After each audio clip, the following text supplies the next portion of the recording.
senyum-senyum di depan masa. Assalamualaikum buat semua. Ya, salam sapa kembali bersama Beta di channel Beta Insaf.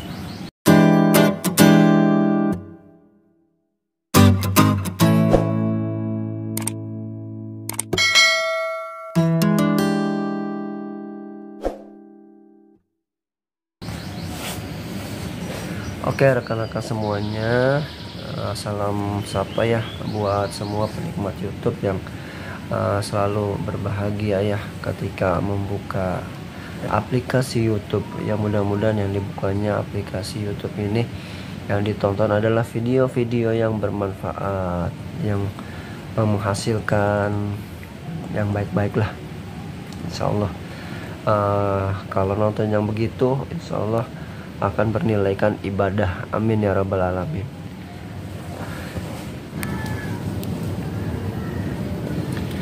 Ya para penikmat YouTube yang berbahagia, di video kali ini Insya Allah Beta ingin menceritakan mengenai kisah Islamnya Sayyidina Suhaib radhiyallahu anhu. Ini Sayyidina Suhaib ini masuk Islam ya, awalnya belum Islam. Masuk Islam, dia adalah orang kaya, tapi perniagaannya, hartanya semua itu dilepaskan di jalan Allah Subhanahu wa Ta'ala. Itu demi Allah untuk Islam. Masya Allah ya. Selengkapnya inilah cerita dari Sayyidina Suhaib radhiyallahu anhu. Ya buat penikmat YouTube, inilah selengkap videonya. Selamat menyaksikan.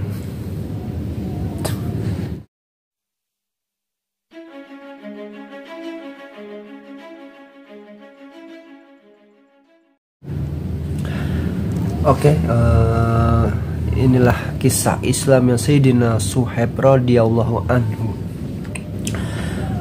Sayyidina Suhaib radhiyallahu anhu dan Sayyidina Ammar radhiyallahu anhu memeluk Islam dalam waktu yang sama.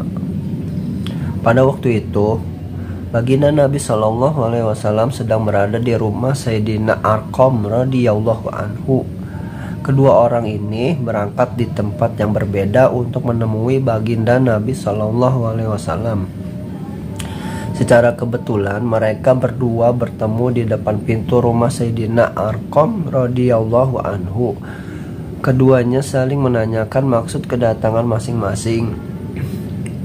Ternyata maksud kedatangan mereka berdua sama, yakni untuk memeluk Islam dan berusaha mengambil keberkahan dari baginda Nabi Shallallahu Alaihi Wasallam. Sayyidina Suhaib radhiyallahu anhu pun masuk Islam. Setelah ia masuk Islam, ia juga mengalami penderitaan seperti kaum muslimin yang jumlahnya masih sangat sedikit dan lemah.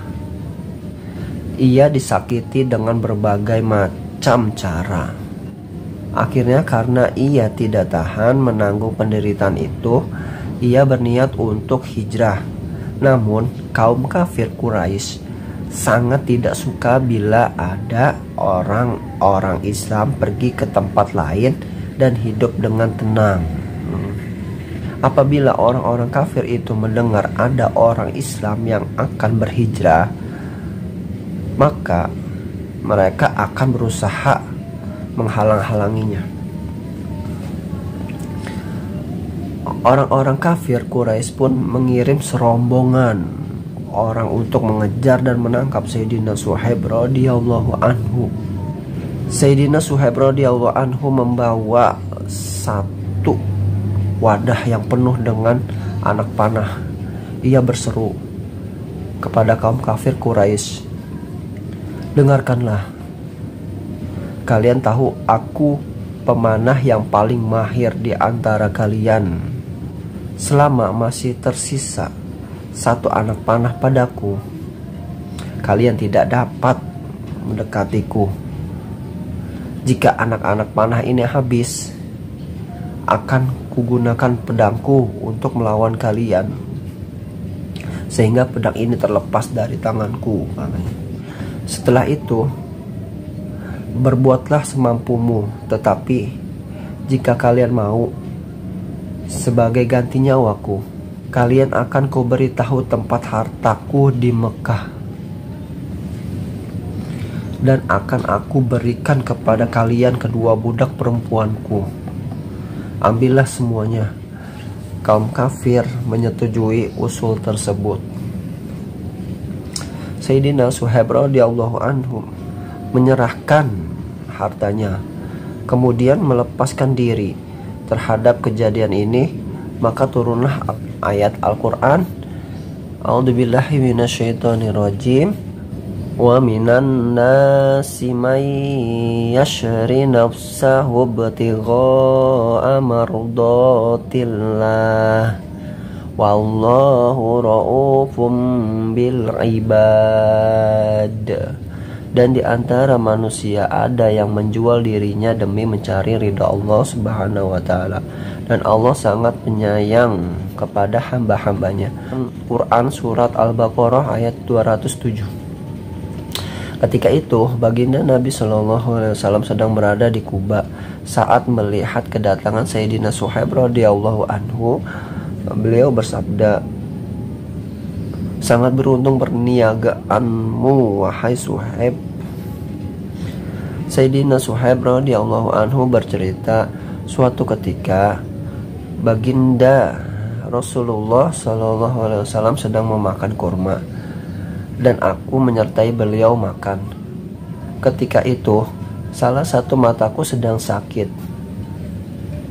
Lalu baginda Nabi SAW bersabda, "Hai Suhaib, matamu sakit, tetapi kamu makan kurma?" Tanda tanya. Aku menjawab, "Ya Rasulullah, aku makan dengan sebelah mataku yang sehat ini." Baginda Nabi SAW tertawa mendengar jawabanku. Sayyidina Suhaib radhiyallahu anhu banyak membelanjakan harta di jalan Allah Subhanahu wa taala, sehingga Sayyidina Umar radhiyallahu anhu pernah berkata kepadanya, "Engkau telah berlebih-lebihan, wahai Suhaib." Sayyidina Suhaib radhiyallahu anhu menjawab, "Aku tidak menggunakannya untuk hal yang sia-sia." Ketika Sayyidina Umar radhiyallahu anhu hampir wafat, ia berwasiat agar Sayyidina Suhaib radhiyallahu anhu mengimami sholat jenazahnya dari kitab Usudul Gabah. Masya Allah, inilah perniagaan yang tidak akan pernah terputus ketika dibelanjakan atau jalankan demi mencari ridha Allah Subhanahu wa taala. Ya, mudah-mudahan kita yang senantiasa diberikan harta oleh Allah Subhanahu wa taala di dunia ini tidak pelit-pelit atau tidak berat untuk menginfakkan hartanya di jalan Allah Subhanahu wa taala. Ya, itulah video yang beta bisa sampaikan di video kali ini. Mohon maaf apabila di video kali ini banyak kesalahan atau terbata-bata. Insyaallah mudah-mudahan kedepannya beta bisa lebih baik lagi dan bisa menjawab pertanyaan bila ada dari sobat YouTube yang ingin bertanya. Oke, mungkin itu saja. Sekurang-kurangnya dari beta mohon maaf. Wabillahi taufiq wal hidayah. Wassalamualaikum warahmatullahi wabarakatuh.